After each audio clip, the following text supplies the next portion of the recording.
역할은 이제 그 진로 땅과 같이 독립운동, 로마를 향한 그 독립운동, 대로마 전쟁에 참여했던 한 지도자였습니다.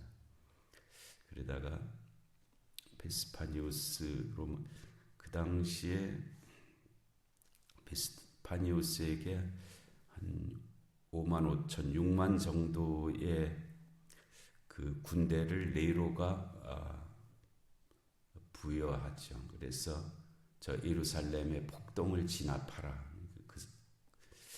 그 예루살렘의 폭동이라기보다는 하여튼 이 로마 쪽에서 보면 폭동이고, 이스라엘 유대 쪽에서 보면은 대로마 전쟁, 독립 전쟁이고, 이제 그런 일이 우리는 이제 복음서를 보면은 그냥 비교적 평안한 상태로 이렇게 그 시대가 이루어진 것 같지만은 그 유세비우스의 기록에 보면은 엄청나게 사람이 죽었던 때입니다. 수없는 사람들이 그 대로마 전쟁에 죽고 또 죽고, 그 숫자가 뭐 몇천 명 뭐 이런 식으로 그렇게, 그리고 그때 그 처형하는 방식이 십자가형이었어요. 십자가에다가 길거리에다가 십자가를 쭉 이렇게 해놓고 십자가에다가 몇천 명씩 죽이는 거예요. 그런 시대였던 것으로 그렇게 기록하고 있습니다.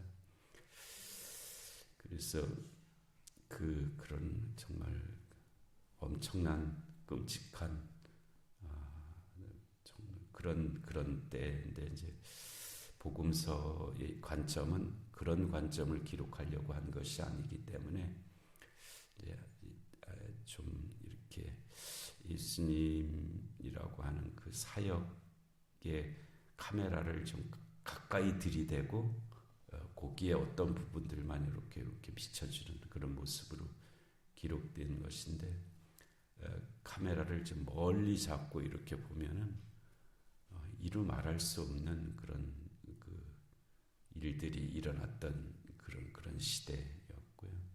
그 시대에 그 빌라도, 벨릭스, 베스도가 죽인 사람들이 이루 말할 수 없이 많은 사람들을 죽였던 그런 때였고요.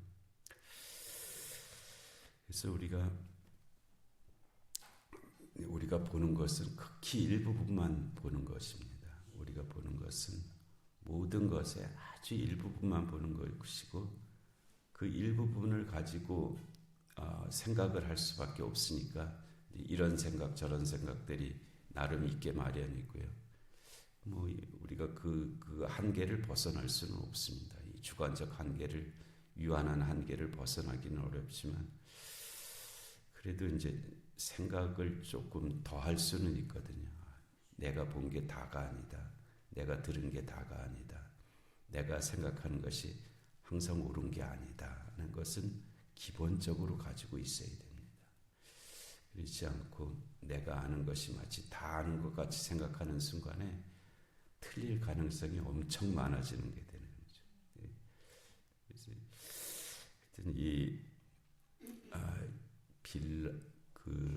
빌라도, 벨릭스, 이 베스도, 아주 엄청나게 뭐 그들로서는 해야 될 일을 한 거라고 생각하는 거죠. 당연히 로마 제국의 질서를, 통치를 위해서 해야 될 일을 하는 것이다라고 생각했던 사람들이고요. 이제 거기에 그 유대인들 가운데도 그냥 로마 이 제국을 받아들이자라고 그렇게 생각하고 살았던 사람. 우리나라도 일제강점기 때 그냥 이거 뭐 일제가 망할 것 같지 않은데 그냥 그 안에서 살자라고 했던 사람들도 상당히 많았고요. 상당히 많았고, 끝까지 그래도 우리는 독립해야 된다라고 그렇게 산 사람들도 있었고, 그와 마찬가지였죠. 그래서 여기서 그와 같은 배경 속에서 이제 이루어진 그런 사건들입니다.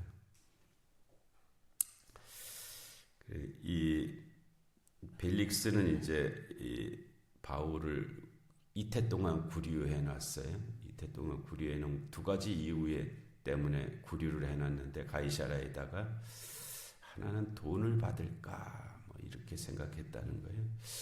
뭐 로마 총독까지 된 사람이 무슨 돈이 그렇게 필요했을까 싶은데 이제 그게 뭐 주머니에 있는 얼마를 받을까 정도가 아니고 구조적으로 우선은 그때 바울이 이제 뭐 여러 연복음을 가지고 예루살렘에 왔잖아요. 그거 다 이제 알고 있기 때문에 저 사람 뒤에 그와 같이 돈을 대는 사람들이 있다라는 그런 생각에서 그렇게 한 것이고, 또 바울이 로마 시민권자잖아요. 로마 시민권은 보통 사람은 도저히 가질 수 없는 그런 것이거든요. 그러니까 그 정도이면은 뒤에 충분히 어떤 돈을 댈 만한 그런 여지가 있을 것이다. 이렇게 생각한 거죠. 그래서 바울을 이태 동안이나 구류해 뒀고, 또 하나는 이제 이게 유대인들의 입장을 고려하면은 풀어줄 수가 없는 거죠. 또 그런데 자기가 로마법으로 보니까 이 바울은 무슨 더 이상 죄인은 아닌 것 같고, 그러니까는 이래지도 못하고 저래지도 못하고, 그래서 이태 동안이나 그냥 현상 유지하는 거죠. 그래서 그렇게 그 기간이 이태 동안이나 있었다. 이 바울에게는 그럼 그 이태 동안이 무슨 기간이었을까 생각해 보면 바울도 좀 답답했을 것 같아요. 우선은 자기가 지금 나이도 한 바울의 나이가 그때 한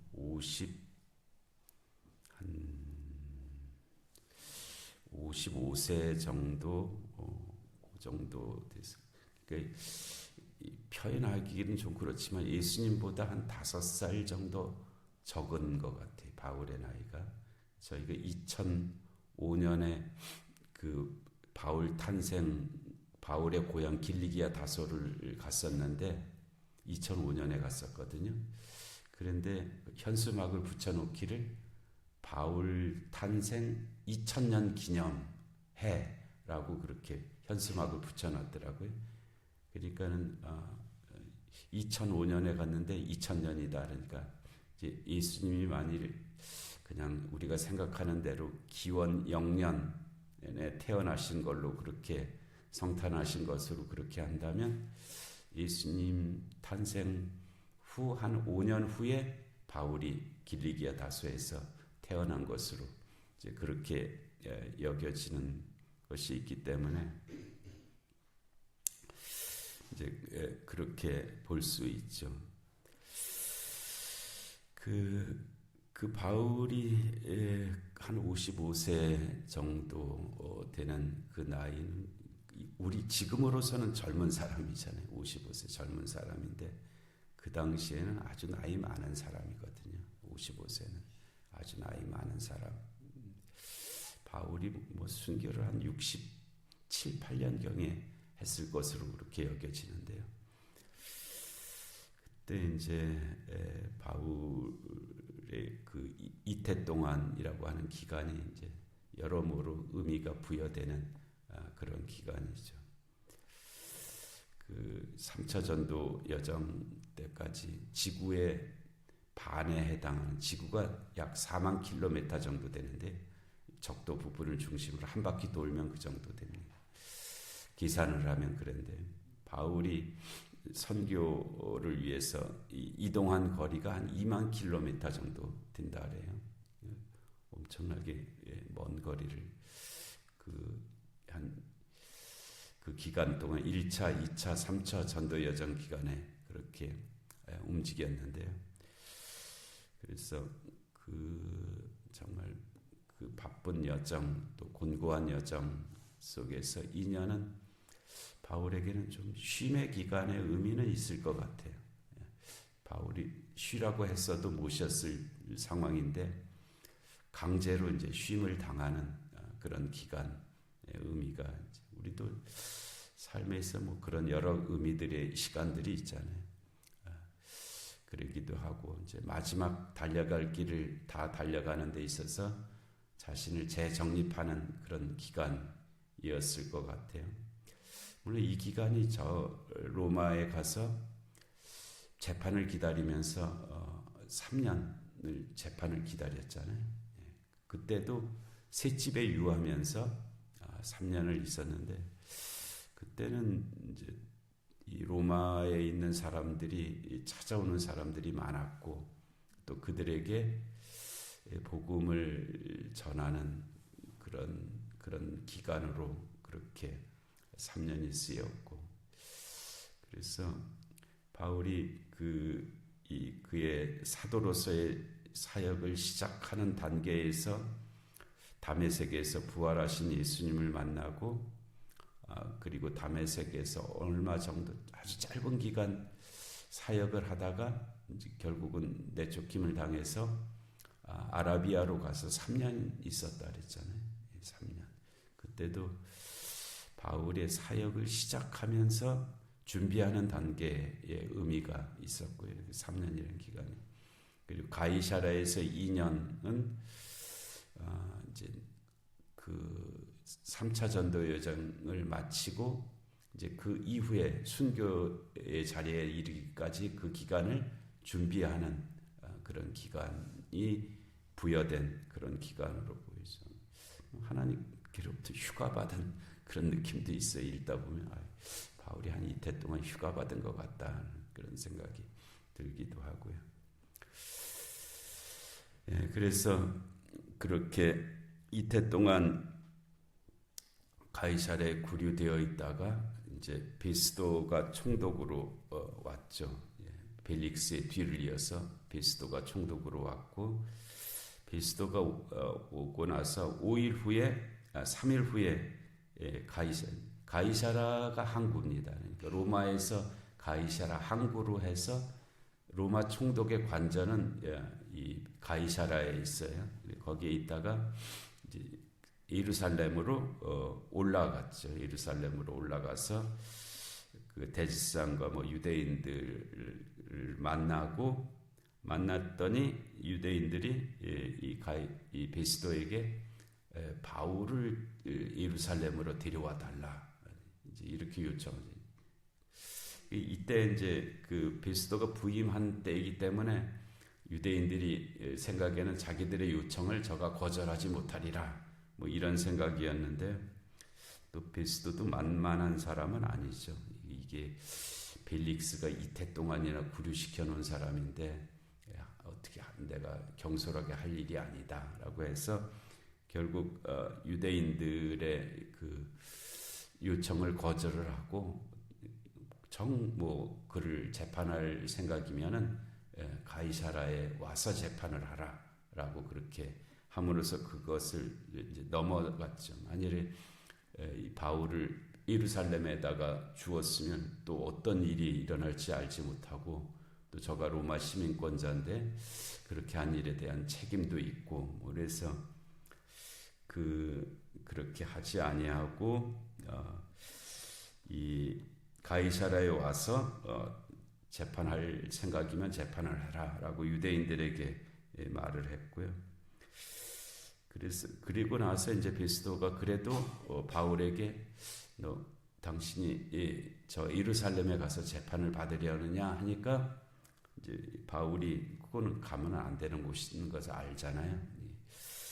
그래서 자기는 예루살렘에 갈 생각이 없고 또 자신은 그 어떤 죄도 율법이나 로마법에 대해서 지은 일도 없고 그래서 나는 이제 가이사에게 가서 재판을 받기를 원한다라고 상소를 했죠. 그러니까 로마법에 의해서 상소한 자는 이제 그걸 받아줘야 되니까 가이사에게 재판을 받으려고 이제 상소를 한 것이고 그래서 이제 그 바울의 재판이 이제 예루살렘에서도 아니고 가이사랴에서도 아니고 로마에 가서 재판이 이루어지게 된 그런 길이 그렇게 열리게 된 것이고요. 결국 그 길을 따라서 로마에 이제 복음이 전해지는 그 로마를 통해서 전 세계에 또 복음이 전해지는 것이니까요. 그와 같은 복음의 길이 그 비밀의 과정을 통해서 열리게 된 그런 말씀인데요. 일단 우리 삶에서도 이해되는 일도 있고 지금 이해가 안 되는 일도 있을 것입니다. 그러나 우리가 기도하고 살면 그 비밀의 길을 통해서 하나님의 거룩한 역사가 이루어지게 하시는 줄로 믿습니다. 은혜로우신 하나님 아버지, 오늘도 귀한 새벽 저에게 허락하시고 또 바울의 길을 인도하시는 하나님의 섭리를 저희들이 봅니다. 하나님, 저 벨릭스에서 베스도로 이어지는 과정 속에서 또 바울을 끝내 로마로 가게 하시고 또 그곳에서 3년이나 하나님 복음을 전하게 하시는 하나님 놀라운 섭리를 저에게 말씀해 주시는데 저희들의 삶에도 하나님 그와 같은 의미가 있는 줄로 믿습니다. 하나님 믿음의 눈으로 바라보게 하시고 끝내 주의 길을 갈 수 있는 저희 모두가 되게 하여 주시옵소서.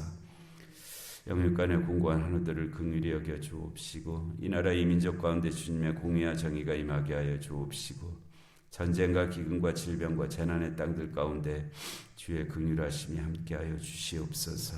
하나님 이 새벽의 기도 가운데도 은혜의 은혜를 더하여 주시기를 간절히 비옵고 예수님의 이름으로 기도하옵나이다. 아멘.